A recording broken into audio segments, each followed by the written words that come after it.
आपल्याला चायनीज बनवायचे आहे। चायनीज उकडून घेतलेला आहे। घरात आपल्या साहित्य असलेल्या साहित्याने बनवायचं आहे। तर आपल्याला 6 चमचे तेल घालायचं आहे। तर आपल्याला अद्रक लसूण पेस्ट घालायचं आहे। तर आपल्याला याच्यात कांदे, टमाटे, थोडीशी हिरवी मिरच्या, ढबू मिरची, पत्ता गोबी, याला खूप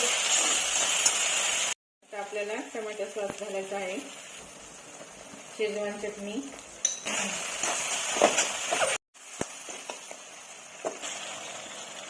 तर आपली भाज्या शिजलेल्या आहेत।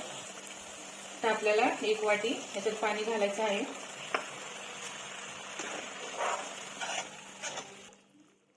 आता आपल्याला याच्यामध्ये चायनीज घालून घ्यायचं आहे, चांगलं मिक्स करून घ्यायचं आहे।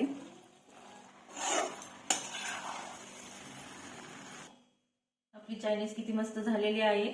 आपल्या घरात जे साहित्य आहे त्या साहित्याने बनवलेलं आहे। तुम्ही पण करून बघा।